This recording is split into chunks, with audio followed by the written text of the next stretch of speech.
안녕하세요. 오늘의 데일리 뉴스레터에 오신 것을 환영합니다. 1.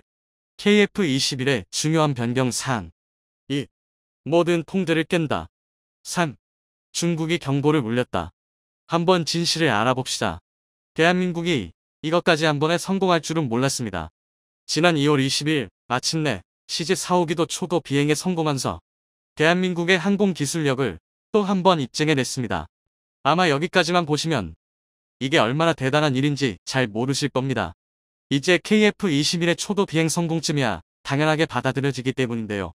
하지만 다수의 외신과 군사 관계자, 전문가들은 이번 CJ-452 초도 비행 성공이 KF-21 음속 돌파 성공급의 국제적 파장을 일으킬 것이라 말하고 있습니다. 그도 그럴 게 CJ-452는 KF-21 복장의 첫 번째 모델입니다. 지금까지 공개된 KF-21 단자형과는 설계 자체가 다를 뿐더러 그 속에 내재된 군사적 가능성은 가히 폭발적인 수준인데요. 오늘은 어디에서도 공개되지 않았던 KF-21 복장의 비밀에 대해 알려드리겠습니다. 이번 초도 비행에 성공한 KF-21 CJ-452는 복작이 말 그대로 조종석이 앞뒤로 두 개인 형태입니다. 얼핏 앞뒤로 조금 더 길게 만들면 그만인 것 같지만 이로 인한 기술적 난이도는 상당한데요. 우선 전방동체에 조종석이 추가되면서 내부 연료 탱크 공간 등을 완전히 재설계해야 합니다. 비록 후방부는 단자기와 동일한 형태지만 전방부는 새로 만든다고 해도 과언이 아닌데요. 하지만 결국 대한민국과 KF-21 CJ-452는 성공했고 다시 한번 전 세계를 놀라게 했습니다. 그런데 여기서 주목할 건 그렇다면 왜 이렇게까지 위험한 도전을 하는가? 입니다. 더군다나 KF-21 복자형은 CJ-452 하나도 아니고 6호기까지 2대나 제작했습니다. 일단 명목상 CJ-552가 인도네시아 인도분이라는 걸 생각하면 KF-21 CJ기의 40%가 복자형인 셈인데요. 단순히 기술 성취를 자랑하기 위해서라면 이런 무모한 도전을 계속할 필요가 없습니다. 그리고 당연히 KF-21 복자형에는 그럴 만한 이유가 있는데요. 사실 KF-21 복자형 개발은 대한민국 안보에 직결된 중요한 과제입니다. 일반적으로 현대 복자기는 파일럿 교육용으로 여겨지는데요. 이런 의식이 생기게 된 건 비교적 최근 일입니다. 비단 2000년대 초반까지만 해도 복자기는 좌석마다 임무 구별이 뚜렷했습니다. 앞좌석은 흔히들 말하는 파일럿으로 기체 조종을 담당하는데요. 반면 뒷좌석은 무장통제사 우소라는 생소한 임무를 맡았습니다. 우소는 이름 그대로 전투기의 무장을 관리하는데요. 일례로 AIM-54 피닉스 공대공 미사일은 파이어 포겟 시스템을 탑재하고 있지만 종말류 단계인 23km까지는 직접 레이더를 조작해줘야 했습니다. 당연히 초음 속으로 비행하는 전투기를 조종하면서 레이더까지 조작하는 건 아무리 숙련된 파일럿이라 해도 쉬운 일이 아니었는데요. 이에 대한 해결책이 바로 한 명의 파일럿을 더 탑승시키는 것이었습니다. 이외에도 우소는 주로 전폭기 등에 탑승하여 지상폭격 임무에서 공대지 미사일을 관제하는 역할을 담당하는데요. 대표적으로 대한민국 주력 전투기 중 하나인 F-15K도 전폭기 임무를 수행해야 하는 만큼 복자형으로 개발되었습니다. 그러나 미사일 기술이 발달하고 전투기의 전자장비, 광학장비가 발전하면서 우소의 역할은 줄어들었는데요. 쉽게 말해 타격에 필요한 과정이 간소화되면서 파일럿 한 명으로도 전투기 조종과 무장 관리를 모두 담당할 수 있게 된 것입니다. 그렇다면 굳이 연비 효율, 공기역학에서 단자형보다 단점이 뚜렷한 복자형을 사용할 필요가 없습니다. 단적인 예로 KF-21만 봐도 국내에서 개발한 전자광학 표적 추적 장비어 TGP가 탑재되었는데요. TGP는 우소 대신 주야간 표적 탐지 및 추적, 표적 정보, 무장 개통 연동, 고출력 레이저 조사 및 정밀 무장 유도 등을 담당하면서 파일럿의 무장 운용을 돕습니다. 한마디로 사람이 할 일을 컴퓨터가 대신한다는 건데요. 이로 인해 2010년대 전투기는 대부분 단자형입니다. 복자형은 교육용이나 기종 전환 훈련용 등으로 소량만 생산되는 게 일반적인데요. 하지만 이제 이것도 옛날 이야기가 되었습니다. 전쟁의 흐름이 현대전을 넘어 미래전으로 흘러가면서 복자기의 임무가 다시 중요해졌는데요. 아마 이쯤 되면 눈치채신 분들도 계실 겁니다. 애초에 복자형 전투기는 파일럿 한 명으로는 모든 임무를 담당할 수 없어서 탄생했습니다. 그러다 전자장비와 미사일이 발전하면서 사라졌고 이제와 다시 중요성이 부각되면서 부활한 건데요. 이는 거꾸로 말해 파일럿이 담당해야 할 임무의 영역이 다시 넓어졌다는 의미입니다. 바로 전자전과 무인기 편대 지휘입니다. 현대 과학기술의 정점이 총집합된 전투기는 이제 단순한 지상어력 지원, 공중무쇠 확보 등에서 역할이 끝나지 않습니다. 고작 그 정도로 1,000억 원이 넘는 전투기를 운용하기엔 수지 타산이 맞지 않는데요. 당장 F-35A만 봐도 1대당 가격이 무려 1,700억 원에 달하는 데다 1년 유지비만 108억 원, 130억 원에 육박합니다. 물론 F-35A가 특이할 정도로 유지 비용이 비싼 편이긴 하지만 어찌되었든 전투기라는 건 돈 먹는 하마나 다름없습니다. 그렇다면 최대한 효율적인 운용을 해야 하는데요. 그 첫 번째가 바로 전자전기입니다. 비슷한 제공권을 보유한 나라의 공중전력을 비교한다면 얼마나 우수한 전자전기를 보유했느냐가 지표가 되는데요. 단적인 예로 미국이 보유한 최강의 전투기는 F-22 랩터가 아니라 E-18G 그라울러입니다. 2009년에 있었던 모의 훈련에서 미 해군 소속 그라울러는 랩터가 포착된 찰나의 순간 ECM 공격을 가해 랩터의 레이더를 무력화했는데요. 이후 AIM-120 암램을 이용해 격추에 성공했습니다. 이보다 3년 앞선 노턴 엣지 훈련에서 F-22와 F-15, F-16, FA-18이 모의 공중전을 벌였을 때 1440이라는 경이적인 교전비를 기록했다는 걸 감안하면 이 18G 그라울러의 전자전 능력이 공세에 얼마나 중요한지 짐작할 수 있는데요.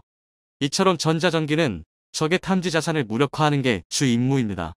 공습 등에서 전투기 편대 최선두에 투입되어 적의 대공 레이더를 무력화하는데요.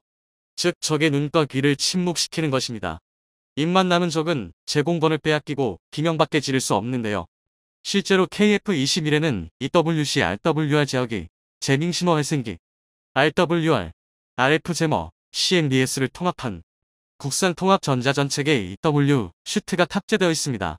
하지만 파일럿 혼자서 기체 조종과 전자전을 모두 수행하기에는 무리가 있고 그렇기 때문에 KF-21 복자기가 필요한 건데요. 정리하자면 CG-4호기와 6호기는 KF-21 전자전기의 청사진입니다. 그리고 실제로도 CG-4호기는 국산 이사 레이더의 성능 시험 등에 주로 사용될 예정인데요. 그런데 심지어 여기서 끝이 아닙니다. 앞서 말했듯 KF-21 복자형은 무인편대기에 지휘도 맡게 될 것입니다. 일명범 T라고 부르는 새로운 개념의 작전 수행 방식인데요.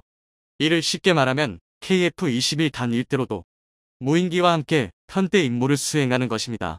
KF-21은 5세대 전투기급 스텔스 성능을 기반으로 무인 편대기를 위험지역에 선제 투입하여 항공폭탄을 투하하거나 무인기의 저피탐 능력을 살려 전방의 적을 먼저 탐지하는 전술을 사용할 수도 있는데요. 이게 바로 KF-21 후기 개량형이 6세대까지도 충분히 노려볼 수 있는 이유입니다. 그러나 전자전 수행과 마찬가지로 KF-21 파일럿이 전투기와 무인 편대기까지 모두 조종하는 건 한계가 있습니다. 무인기에 아무리 AI를 적용한다고 하더라도 정밀한 조종을 위해선 추가 파일럿이 필수적입니다. 이처럼 KF-21 복자형은 눈에 보이는 것보다 그 속에 숨겨진 의미가 더 많습니다.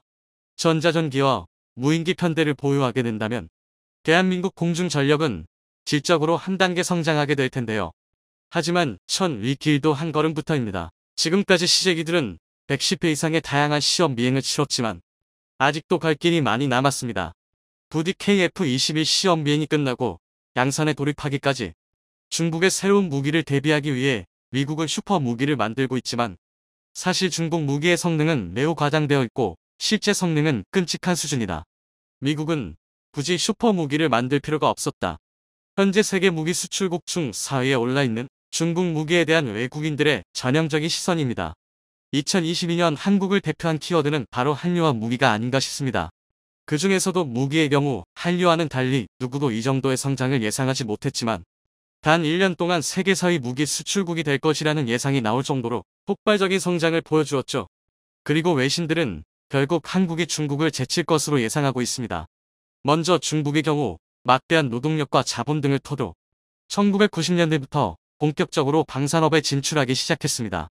그리고 1997년에는 중국이 전통적인 무기 강국들을 다 잡고 신흥국들의 전투기와 기타 무기를 가장 많이 수출하는 나라가 될 것이라는 전망이 지배적이기도 했습니다. 그만큼 중국 무기 수출 성장세는 지금 한국처럼 무서운 수준이었죠. 하지만 북한, 미얀마, 필리핀, 파키스탄 등으로 전투기를 활발하게 수출하던 중국은 어느 순간부터 시장을 확대하지 못하며 그 자리에 머무르기 시작했습니다.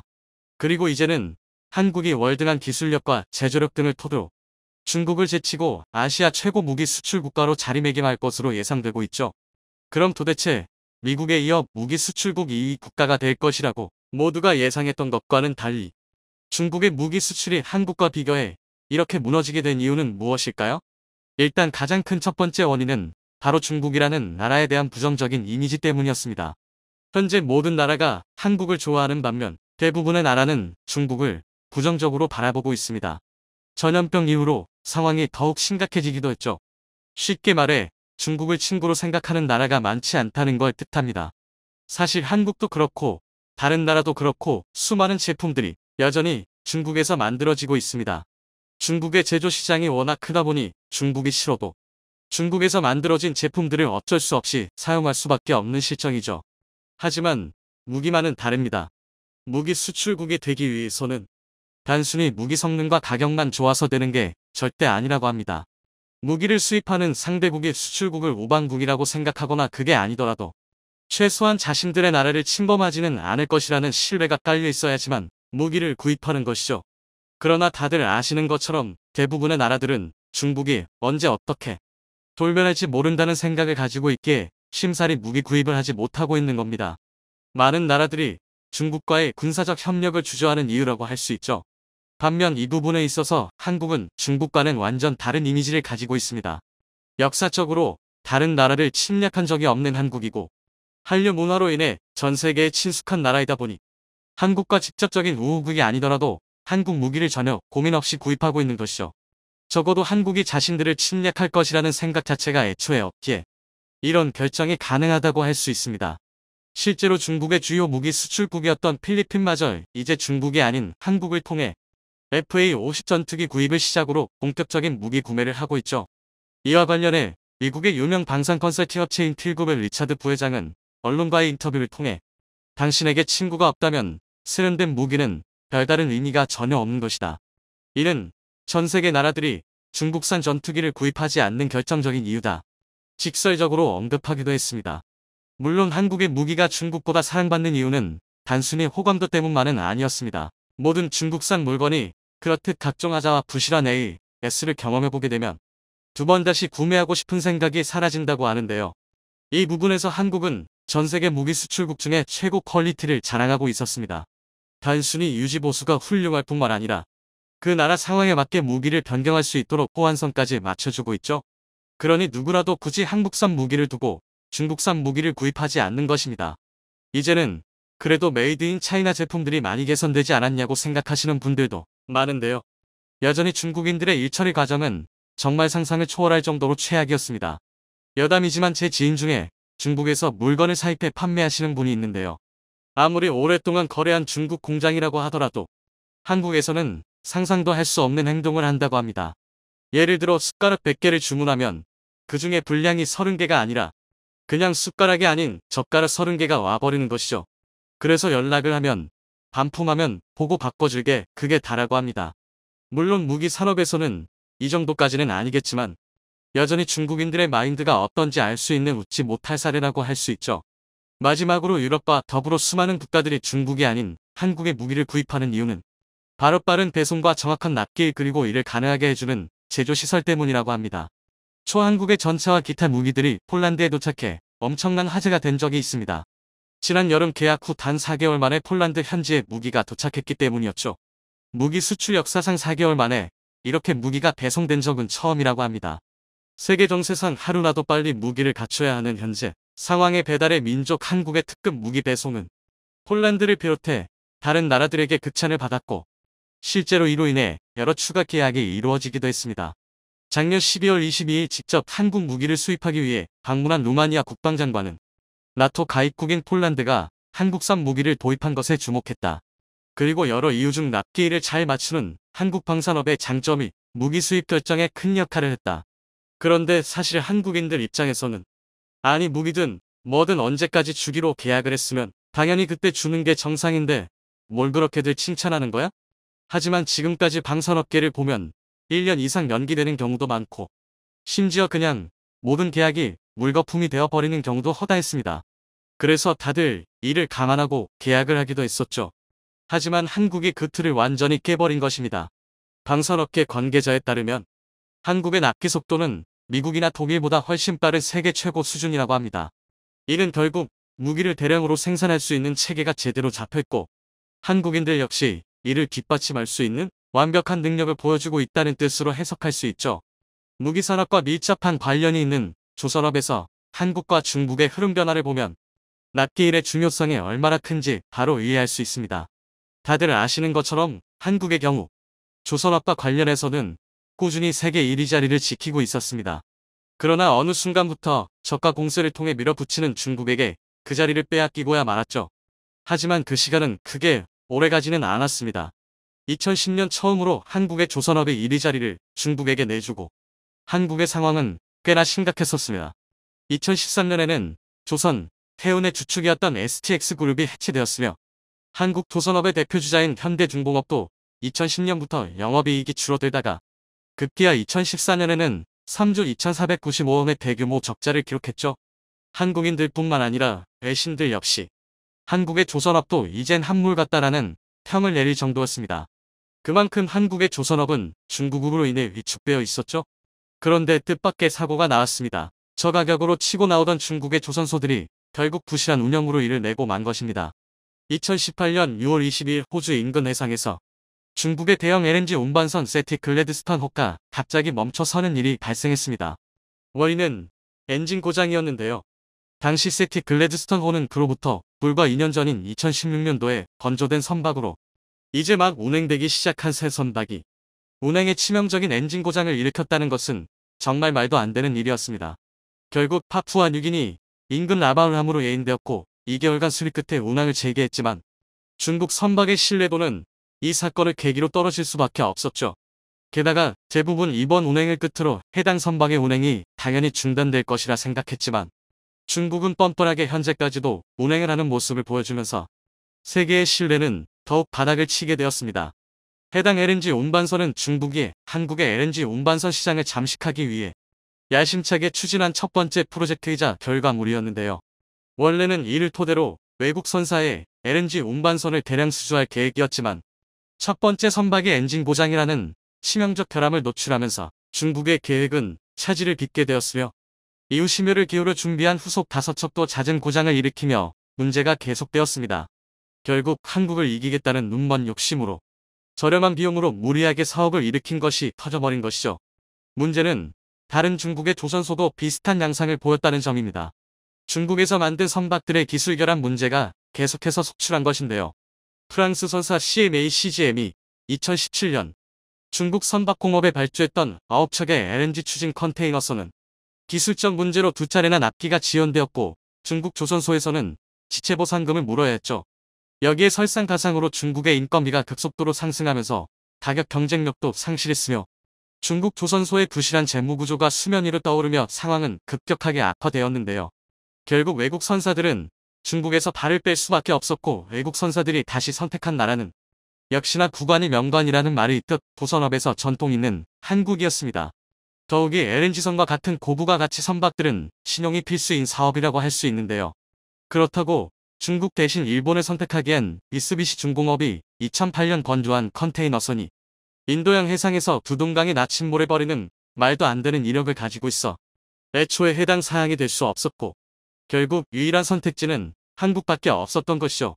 이로 인해 중국의 조선업은 한국에게 밀려 2018년 이후 단 한 척의 LNG 운반선도 수주하지 못하는 치욕을 겪게 되었습니다. 그렇다면 중국으로 인해 침체기에 이르렀던 한국의 조선업은 어떻게 다시 살아날 수 있었을까요? 위기를 기회로 삼는 것이 특기인 한국답게 끝까지 포기하지 않고 품질 경영과 신뢰 경영을 택하며 무서운 성장률로 중국을 무너뜨렸습니다. 결국 한국 조선업계는 지난해 상반기 중국을 제치고 4년 만에 선박 수주 1위를 차지했는데요. 전 세계에서 발주된 선박 물량의 61%를 쓸어 담았습니다. 반면 기존 1위였던 중국은 전체 물량의 25% 정도만 수주에 성공했을 뿐이었죠. 이처럼 한국이 중국을 누를 수 있었던 것은 역시나 대형 LNG 운반선 컨테이너선 같은 고부가 가치 선박 덕이 큽니다. 특히 카타르 LNG 운반선 건조 계약, LNG 수요 증가 등으로 대형 LNG 운반선 주문이 크게 늘었으며 한국은 LNG 운반선 전 세계 발주량의 71%를 수주했습니다. 물론 아직까지는 누계로 보았을 때 중국을 완전히 추월했다고 보긴 이릅니다. 사실상 조선업 양분 체계에 들어섰다고 봐야 하는데요. 그러나 시간이 흐를수록 유리한 것은 한국일 수밖에 없는 이유가 몇 가지 존재합니다. 우선 계속되는 환경 규제 강화 등으로 필요성이 커지고 있는 친환경 선박이란 LNG뿐만이 아닌 LPG, 메탄올 등을 연료 쓰는 배를 통틀어 일컫는 말인데요. 현재도 한국이 이들 선박의 전세계 발주량 58%를 차지하고 있으며 앞으로도 계속 늘어날 추세라고 합니다. 전세계 발주 물량 가운데 친환경 선박이 차지하는 비중이 2020년 32%에서 21년 34.1%를 거쳐 지난해 상반기 63.7%로 급등했을 당시 국내 수주량 중 친환경 선박 비율도 2020년 59.4%에서 지난해 상반기 81.5%로 크게 뛰었다는 것이 이를 방증하고 있죠. 결국 중국의 조선업이 한국을 따라올 수 없는 상황이 계속해서 만들어지고 있는 것입니다. 무엇보다 주목해야 할 점은 조선업과 함께 급성장한 방위산업이 엄청난 시너지를 일으킬 것이라는 점입니다. 얼마 전 국내 독자 기술로 설계, 건조한 차세대 이지스 구축함 정주대왕함이 공개됐습니다. 해상에서 미사일 요격도 가능하고 기존 이지스함에 비해 대고 대전 능력이 진일보했다는 평가를 받고 있는데요. 통합소나 체계를 개발해 탐지, 추격, 요격 능력이 급상승했다는 점이나 바다에서 육지를 공격할 수 있는 탄도탄 미사일을 쓸 수 있다는 점 등 뛰어난 점이 많았지만 조선업의 관점에서만 놓고 보더라도 이번 이지스함은 세계의 극찬을 받을 수밖에 없었습니다. 길이로만 따지면 축구장 규격보다 훨씬 큰 구축함에 스텔스 기능이 추가될 수 있던 것은 한국의 뛰어난 조선 기술이 있었기 때문에 가능했는데요. 비록 중국에게 잠시 밀리기는 했어도 한국의 조선 기술은 세계 1위라 자부할 수 있습니다.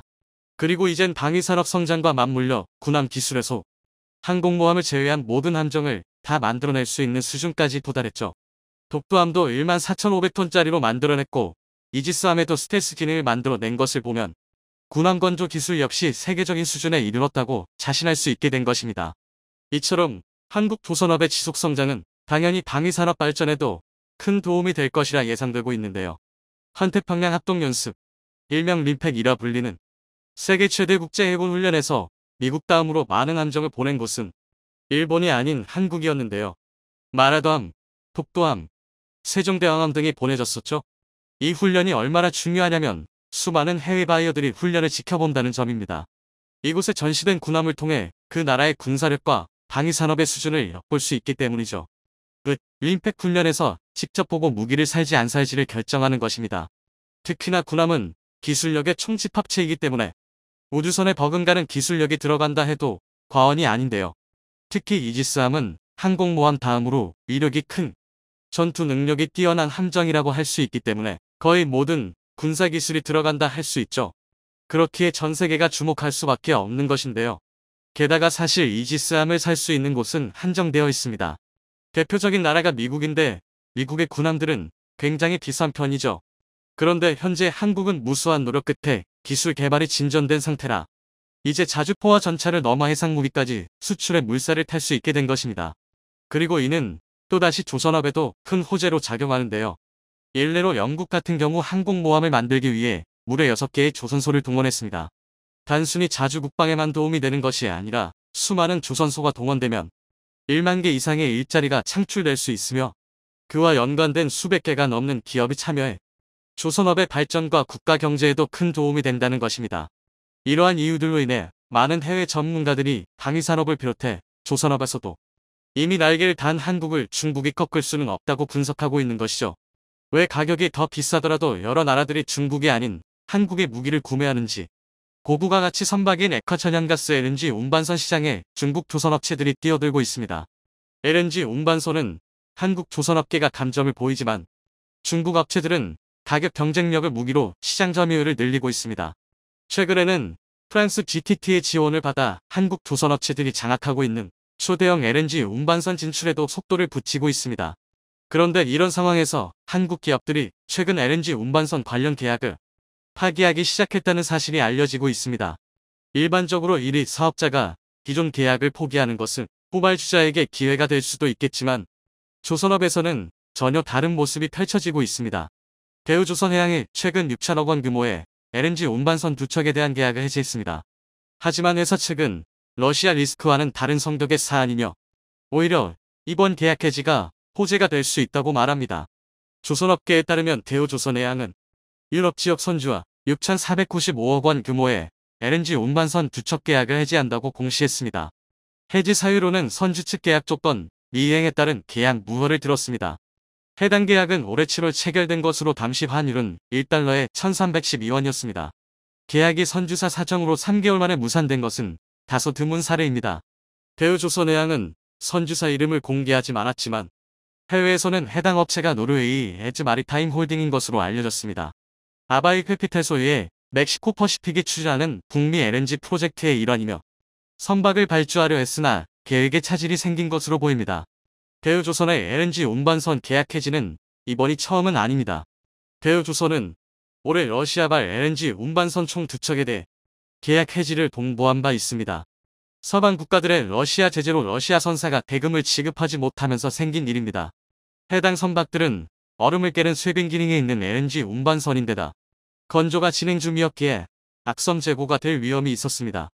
하지만 북극을 두고 러시아뿐만 아니라 미국도 관심을 보이면서 쇄빙선은 충분히 처리가 가능한 상황입니다. 대우조선해양은 이번 계약 해지의 경우 러시아발 수주권과는 전혀 다른 건이라며 문제될 게 없다는 입장입니다. 회사 관계자는 이번에 해지한 계약권은 쇄빙선이 아닌 일반 LNG 운반선인데다 건조는커녕 설계도 들어가지 않아 회사가 피해를 입은 것은 없다고 밝혔습니다. 계약 해지가 오히려 호재로 작용할 수 있는 상황입니다. LNG 운반선 수요가 폭발적으로 증가하면서 도크 선박 건조 공간과 2026년 말까지 거의 꽉찼던 와중에 2척을 건조할 여유 공간이 새로 생겼기 때문입니다. 게다가 선가도 상승세를 타고 있습니다. 17만 4천 입방미터급 LNG 운반선 가격은 지난해 말 대비 16.7% 증가하며 기준 2억 4,500만 달러에 이르렀습니다. 실제 한국조선해양이 기존 LNG 운반선 계약을 해지하고 선가를 높여 재계약한 사례도 있습니다. 한국조선해양은 지난해 1월 라이베리아 선사와 1,989억 원에 계약했던 LNG 운반선 한 척을 오세아니아 선사와 3,141억 원에 재계약했습니다. 또 같은 해 7월 같은 라이베리아 선사로부터 4,207억 원에 수주했던 LNG 운반선 2척도 오세아니아 선사로부터 6,282억 원에 재수주했습니다. 덕분에 한국조선해양의 총 수주 금액은 6,196억 원에서 9,423억 원으로 3,227억 원 증가했습니다. 여기에 대우조선해양에 이어 삼성중공업과 러시아가 체결한 계약도 연내 해지 수순을 밟을 것으로 관측됩니다.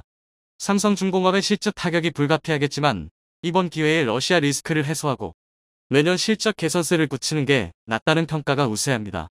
삼성중공업은 러시아로부터 수주한 쇄빙 LNG 운반선 계약 해지를 검토하고 있으며 계약 해지는 연말 전에 단행될 전망입니다. 2019년부터 지난해까지 이어진 수주로 남아있는 러시아 계약 물량은 20척에 달합니다. 현재까지 인도를 마친 선박은 4척이고 생산하고 있는 선박은 3척입니다. 수주 및 설계 단계에 있는 선박은 17척입니다. 삼성중공업은 러시아 지베즈다 조선소와 설비 공급 계약을 맺고 러시아가 추진하는 대규모 LNG 개발 사업 아크틱 LNG 이 프로젝트에 투입될 쇄빙 LNG 운반선을 건조하고 있었습니다. 러시아 국영 에너지 회사 노바텍이 지베즈다 조선소의 쇄빙 LNG 운반선을 발주하고 지베즈다의 기술 파트너인 삼성중공업이 재수주하는 방식입니다. 삼성중공업은 2019년 지베즈다 조선소와 1조 7,800억 원 규모의 쇄빙 LNG 운반선 5톤급 계약을 맺었습니다. 2020년과 2021년에는 각각 2조 8,100억 원, 2조 500억 원의 블록, 기자재, 설계 계약을 체결했습니다. 국내에서 제작한 선박 블록과 부품, 자재 등을 지베즈다 조선소로 가져가 조립하는 방식으로 진행됐습니다. 삼성중공업 관계자는 러시아의 대금 지급이 미뤄지고 있다며 수주 및 설계 단계인 17척은 발주처와 진행 방향에 대해 협의 중이다라고 밝혔습니다. 서방의 러시아 제재로 선박 건조도 차질을 빚고 있습니다. 조선업체들이 러시아로 수출하는 선박, 해양 시스템 장비가 정부의 허가를 받아야 하는 비전량 물자 57개 품목에 포함되면서 자재 조달에 어려움을 겪고 있기 때문입니다. 정부의 수출 승인 지연으로 현지 작업은 사실상 중단됐습니다. 선박 건조 지연으로 조선업체들의 피해가 커지면서 정부의 지원이 필요하다는 지적이 나옵니다. 수출 승인이 미뤄진 탓에 보관 기간이 길어져 국내에 보관 중인 자재에 녹이 쓰는 문제가 발생했기 때문입니다. 조립을 마친 선박이 수출 허가 품목인 선박용 페인트를 들여오지 못해서 선박 도장 작업이 늦어져 완성된 배를 바다에 띄우지 못한 사례도 있습니다. 일각에선 올해까지 삼성중공업의 적자가 예상되는 만큼 이번 기회에 러시아 리스크를 해소하는 것이 낫다고 보고 있습니다. 금융정보업체 FN 가이드에 따르면 삼성중공업의 올해 예상 영업손실은 4,300억 원으로 전망됩니다. 오는 2023년부터는 1,400억 원의 영업이익으로 흑자 전환할 전망으로 오는 2024년엔 3,800억 원의 이익을 기록할 것으로 기대됩니다. 러시아와의 계약이 해소되면 그만큼 선박 생산을 더 할 수 있는데 이렇게 되면 중국의 선박 건조를 맡긴 기업들이 다시 한국으로 향할 가능성이 높습니다. 프랑스의 GTT가 중국 조선사들에게 기술 면허를 내주기는 했지만 여전히 중국의 기술력에 대한 신뢰는 낮습니다. 선주들은 중국 조선소에 배를 맡기면서도 핵심 부품 등은 한국산을 이용할 것을 요구하고 있습니다. 중국은 최근 세계 최대 규모의 LNG 저장 기지를 만들었다고 대대적으로 홍보에 나섰으나 중국 국영 중국해양석 유통공사국의 LNG 저장 기지는 지난달 26일 카타르에서 온 LNG 수송 선박을 맞으면서 첫 가동을 시작했습니다. 중국 매체들은 중국 공산당 20기 전국대표 대회를 앞두고 인프라 건설에 있어 신기록을 세우는 중대한 프로젝트라고 치켜세웠습니다. 쉬빈장수 부서기 부총재는 LNG는 업계에서 인정받는 청정 녹색 에너지라며 이곳은 LNG 저장, 유통 인프라, 수송 등 기능뿐 아니라 냉난밤 에너지 발전, 수소 추출 등 기능을 갖춘 녹색 청정에너지 허브라고 설명했습니다. 룩은 130억이 만약 2조 6,200억 원을 투자해 현재 2기 프로젝트 가운데 22만 K의 급의 저장 탱크 4기를 최근 완공했고 27만 K의 급 6기를 내년에 추가로 가동할 예정입니다. 설립 계획을 세웠을 당시 세계 최대 규모의 저장 탱크가 한국에 있는 20만 K의 급이었는데 중국은 무조건 한국보다 큰 규모가 필요하다면서 기지의 규모를 22만 K의 1급으로 설계를 했습니다. 그런데 중국이 기지를 완공하는 사이 한국가스공사는 지난 2017년 강원도 삼척에 있는 LNG 기지에 27만 K의 1급 저장 탱크 3기를 세계 최초로 준공했고 당진 LNG 기지에는 27만 K의 1급 저장 탱크 4기를 2025년 완공할 예정입니다. 중국은 어떻게든 숫자로 한국보다 뛰어나다는 점을 강조하려고 하지만 실상은 한국 기술에 대한 의존도가 높습니다. 한국은 프랑스, 일본에 이어 세계 세 번째며 LNG 저장 탱크 설계 기술을 보유하고 있는 국가입니다. 룩은 부품을 96% 이상 중국 국산화에 1억 700만 위안의 비용을 절감했지만 여전히 한국, 독일 등에서 핵심 부품을 수입하고 있는 상황입니다. 현재 중국이 LNG 선박 시장에서 조금이라도 물량을 확보할 수 있는 것은 결국 전적으로 한국의 생산 능력이 한계에 다다랐기 때문입니다. 그런데 한국이 러시아와의 계약을 취소함에 따라 굳이 중국의 선박 건조를 맡겨야 할 이유는 없습니다.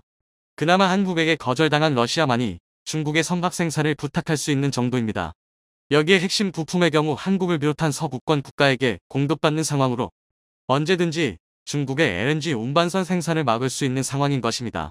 한국 기업들의 과감한 결정이 LNG 운반선 시장에서 한국을 따라잡려던 중국에게 치명적인 타격을 입힐 것으로 보입니다.